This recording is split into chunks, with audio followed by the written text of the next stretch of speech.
before they can morph in. So Azz has got to do everything in his power to buy himself time. Zealots are dying, cannons are going down. Sheth is going to drone behind this and try to put himself back in this game. But he's going to be able to hit every one of these building cannons. So the one completed cannon is going to go down. The remaining cannons are... Oh, Sheth is just going to... Okay, one cannon's down. Cybercore Gateway, 2 cannons down. 1 cannon's going to complete. Azz is frantically trying to rebuild. Meanwhile, Sheth continuing to drone. He's trying to get back in this game as economically as possible, and this is not a good position for our Protoss player. He's got tons of cannons finishing. A third finally coming online. Pylon going down to kind of keep the hole plugged. And I think Azz is going to hold, actually canceling a cannon there. And Sheth kills 1 more cannon and then backs off. So the Cybercore is actually... Oh, no, that's not good. The Cybercore is going to die before Warp Gate completes. And does Sheth continue to pressure? Probably not. He's just taken a 3rd base. And on the production tab, we see more drones on the way. Such an interesting attack here from Sheth, making a bunch of roaches off of just 19 probes and going for it. Kills the forge as well. And he's also going to get this gateway. Might even snipe this last pylon before turning around and going home. And Azz being forced to just kind of rebuild. And holy gateways, Batman! Now, there's no Cybercore, so Azz has no chance of warping in lots of units. And there's no warp gate. Does Azz even realize that his cybernetics core has died? Surely he does. Because this is infinity gateways. What is he going? Oh, Cybercore just came back up? There it is in the main. So 1, 2, 3, 4, 5, 6, 7, 8 gateways out of Azz on 2 bases. Is he still pumping probes, or is he completely all in at this point? No more probes on the way out. Some sentries being built. So I guess Azz is just going to rely on gateway production. A 9th gateway going down. Can he possibly afford this? No, wait, that was canceled. I think he maybe just now realized that he had that gateway in his natural. So here we go, guys. Probes now, probe production now being resumed. Layer is done. Evo chambers are down. Hydrogen's going down as well. There's going to be an explosion of Protoss production of epic proportions here very soon. The question is just going to be whether or not Sheth is going to be able to make enough units in time to deal with it. Sheth is still droning, making a few lings now, but he's not going to have any way to scout the front with all these cannons here. And Azz is seeming very indecisive. I keep seeing him start things and cancel them, start things and cancel them. He can't seem to decide what he really wants to do. A ton of gateways, a bunch of stalkers about to come out, and so I'm expecting he's probably going to push as soon as Warp Gate finishes. I can't imagine this sort of thing translating to good 3-base play. Now, this is one of the kind of crazy unorthodox builds that he's kind of known for inside of VT. Just huge gateway pressure. You've heard of 6-gate, you've heard of 7-gate. Azz likes to go 8-gate. And you know what? Sheth doesn't even have burrow. He hasn't even started burrow. He's making hydras. So he's going to be relying purely on unit production to deal with this. He's not going to be able to use any sort of burrow micro. Warp Gate is just now finishing. All these gateways are coming up online. As building proxy pylons, he needs to go, though. He's taken so much time, and he's given Sheth the ability to rebuild. Maybe he's waiting for a couple of production cycles. He's 30 supply behind, and I don't know if he realizes the disparity that he's looking at. 73, oh my God, 30 supply behind, but 44 of it is drones. So the army's pretty much equal in supply, not at all equal in terms of what they're worth. And the income of Sheth off the charts, as starting to push out on the map. Here he is coming through the middle. Pylon has gone down. This is all going to come down to whether or not Sheth's able to power out enough stuff. And if Azz commits to the 3rd, I think he's making a big mistake. And he is seeming so indecisive with these movements here. Between the 3rd and the natural. Here we go. God, that is so many units. Zealots and Stalkers and Sentries. Oh my, but wow. Great positioning by Sheth at the top of the ramp. He's got a great concave. Force fields are going to kind of slice that up and zone it very well. But I feel like Sheth has infinitely better position here. All the roaches are being zoned, but the hydras are doing huge amounts of damage, and the production of Sheth is just off the charts right now. 10 roaches on the way, +1 also about to finish. Azz is just going to go ahead and say, you know what, I'm going to go take your 3rd. And he'll kill the 3rd for sure, no question about that. But will he be able to get the army back out of there? He's going to have to use force field on the ramp here. He surely knows Sheth is coming. There it is, 2 great force fields, perfect force fields. No overlap at all. I know you Protoss players like to talk about that. And now it's Azz with the good positioning at the top of the ramp. The question, does he realize that there's another base further up? Sheth piling on the pressure. He is going to come up and clean up this army. Was it worth it? Was it worth it for Azz to sacrifice his army for a hatchery? I think in general, it's never worth it. A hatchery is 300 minerals. He did kill some drones there. But Sheth is getting the better of this. Oh my goodness, Sheth is getting the better of this. Lings pouring out, roaches pouring out. This is the power of Zerg production when their economy goes unchecked for as long as allowed. And guys, this all comes down to Sheth sniping the cybernetics core, warp gate being delayed, and this push not happening. So now we have a 3-base Zerg, soon to be 4 again, against a 2-base Protoss. This is not a winnable position for Azz, and I hate to say it. So Sheth, understanding how ahead he is, pouring across the map, even bringing the Queen, and he's going to come and just push right up the ramp of Azz, and cannons are not going to be enough to stop this many roaches and hydras, presumably. Sheth knows that there's no 3rd base, as far as I can tell. He's got vision of the natural, I guess the top left natural. And here comes the attack. This is definitely going to break Azz. A few zealots being warped in, but nowhere near enough to deal with the onslaught of roaches and hydras. A couple hopeless force fields going down. Azz dropping the GG. And there you go. Sheth goes up 3-0, so he's officially our winner, but we are going to play a couple more games. So let me just confirm with Azz that he wants to play these last 2, and we will get back to the action in a few short minutes.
Alright guys, so Azz has said that Sheth is the better man and he doesn't want to play the last 2, so he's opting out. But I do have another small treat for you fine folks. We're going to get Sheth on the Skype call here and just talk to him a little bit. So if any of you guys have questions for Sheth, please feel free. We'll take a short Q&A, and then we'll shut it down and upload the VODs, and that'll be that for the day.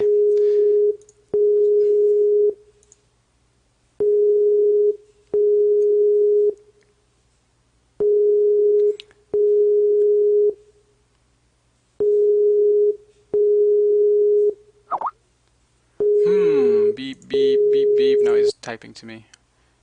Oh, sec. We'll call back in just a sec. So, alright.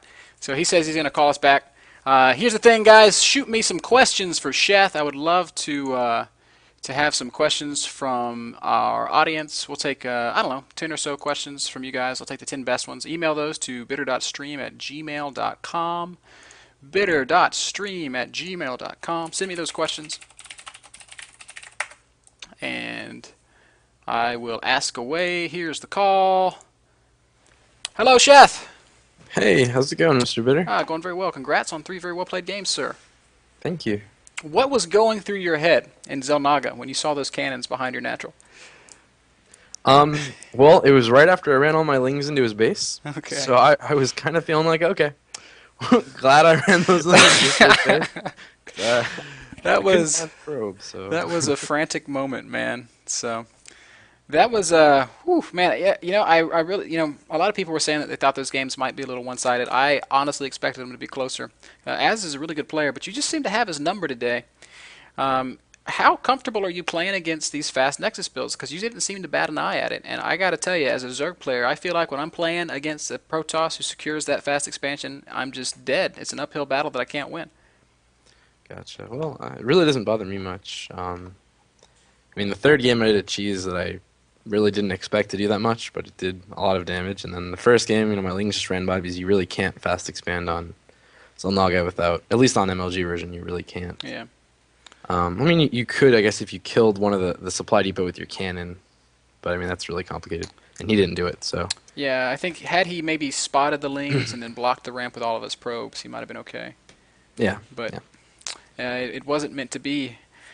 But such is life. And then on Shakuras feels so hard because that natural is so difficult to challenge. And you just said, whatever, I'm gonna make 19 drones and a bunch of roaches, and it works out. Yep. Is that a cheese you've practiced before? Nope. It was weird because of the way he placed the pylon down really early, and just I wanted my lings to chase the probe instead of the pylon. So I figured I was pretty far behind because he was like going gateway and like chrono boosting out zealots instead of going for a cannon.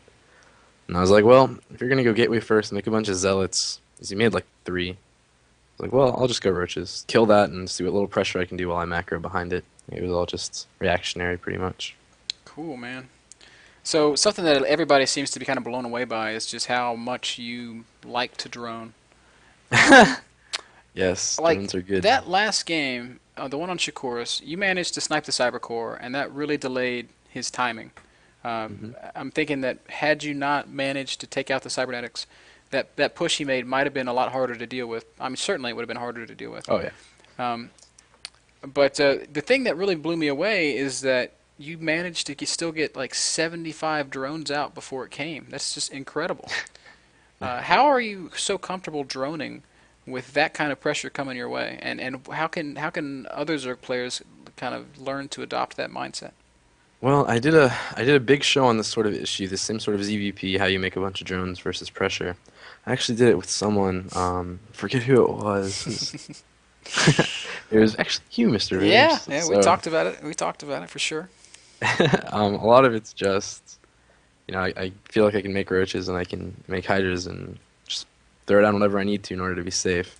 If I hadn't killed the cyber core, I would have been a lot more worried and would have cut drones earlier. But I managed to kill it, so in that case, I was just like, okay. Yeah, you didn't even need burrow. It was just no big deal. Yep, I mean, that's the other way you're really supposed to deal with that is with roach with burrow and roach with tunneling claws is perfect. But I mean, hydras and roaches are fine too if you feel like you have enough. All right. Got a couple questions from people that were watching. If you don't mind taking a couple of those. Not at all. All right. First one I want to ask is, have you played against the new Archon, and do you have an impression of it? I've played against it. I don't really feel a difference, to be honest. It doesn't bother me any more than it used to. Really? Yep. God, that makes me feel so bad. Does it bother you more? Yeah. Like mass charge lot Archon seems so strong to me. I don't know. By that time, I figure I'll have Broodlords. Yeah. And like, Broodlords, fungal growth. It's true. Is there a game time that you think Zerg players should aim to have Broodlords out by?